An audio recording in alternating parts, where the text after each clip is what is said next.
بسم اللہ الرحمن الرحیم۔ السلام علیکم۔ مباحثہ ٹی وی میں خوش آمدید۔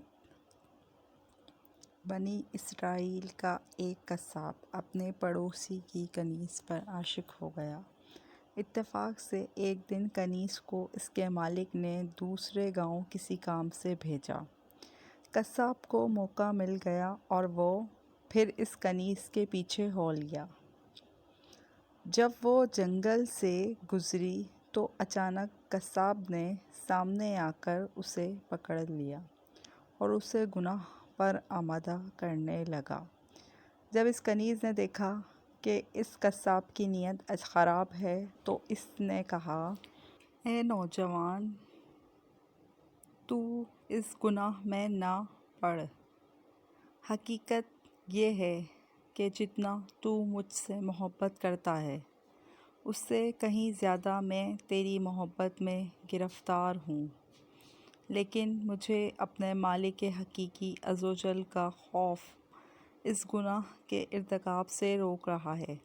اس نیک سیرت اور خوف خدا عزوجل رکھنے والی کنیز کی زبان سے نکلے ہوئے یہ الفاظ تاثیر کا تیر بن کر اس قصاب کے دل میں پیوست ہو گئے اور اس نے کہا، جب تو اللہ عزوجل سے اس قدر ڈر رہی ہے تو میں اپنے پاک پروردگار عزوجل سے کیوں نہ ڈروں؟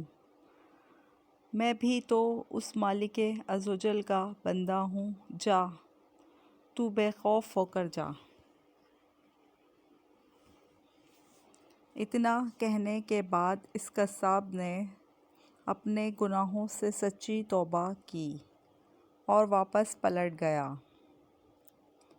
راستے میں اسے شدید پیاس محسوس ہوئی، لیکن اس ویران جنگل میں کہیں پانی کا دور دور تک کوئی نشان نہ تھا۔ قریب تھا کہ گرمی اور پیاس کی شدت سے اس کا دم نکل جائے۔ اتنے میں اسے اس زمانے کے نبی کا ایک قاصد ملا۔ جب اس نے قصاب کی یہ حالت دیکھی تو پوچھا، تجھے کیا پریشانی ہے؟ قصاب نے کہا، مجھے سخت پیاس لگی ہے۔ یہ سن کر قاصد نے کہا، ہم دونوں مل کر دعا کرتے ہیں اللہ عزوجل ہم پر اپنی رحمت کے بادل بھیجے اور ہمیں سیراب کرے، یہاں تک کہ ہم اپنی بستی میں داخل ہو جائیں۔ قصاب نے جب یہ سنا تو کہنے لگا، میرے پاس تو ایسا کوئی نیک عمل نہیں جس کا وسیلہ دے کر دعا کروں۔ آپ نیک شخص ہیں، آپ ہی دعا فرمائیں۔ اس قاصد نے کہا، ٹھیک ہے، میں دعا کرتا ہوں، تم آمین کہنا۔ پھر قاصد نے دعا کرنا شروع کی اور وہ قصاب آمین کہتا رہا۔ تھوڑی ہی دیر میں بادل کے ایک ٹکڑے نے ان دونوں کو ڈھانپ لیا اور وہ بادل کا ٹکڑا ان پر سایہ فگن ہو کر ان کے ساتھ ساتھ چلتا رہا۔ جب وہ دونوں بستی میں پہنچے تو قصاب اپنے گھر کی جانب روانہ ہوا اور پھر وہ قاصد اپنی منزل کی طرف جانے لگا۔ بادل بھی قصاب کے ساتھ ساتھ رہا۔ جب اس قاصد نے یہ ماجرا دیکھا تو قصاب کو بلایا اور کہنے لگا،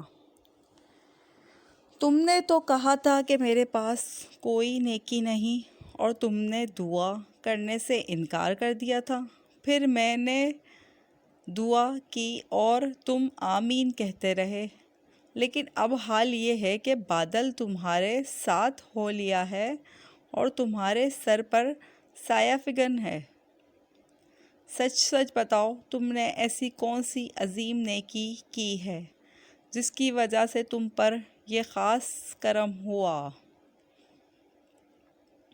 یہ سن کر قصاب نے اپنا سارا واقعہ سنایا۔ اس پر اس قاصد نے کہا، اللہ عز و جل کی بارگاہ میں گناہوں سے توبہ کرنے والوں کا جو مقام و مرتبہ ہے وہ دوسرے لوگوں کا نہیں۔ بے شک گناہ سرزد ہونا انسان ہونے کی دلیل ہے، مگر ان پر توبہ کر لینا مومن ہونے کی نشانی ہے۔ حکایت سعدی رحمۃ اللہ علیہ۔ ویڈیو اچھی لگی تو ویڈیو کو لائک اور شیئر ضرور کریں، چینل کو ضرور سبسکرائب کریں۔ شکریہ۔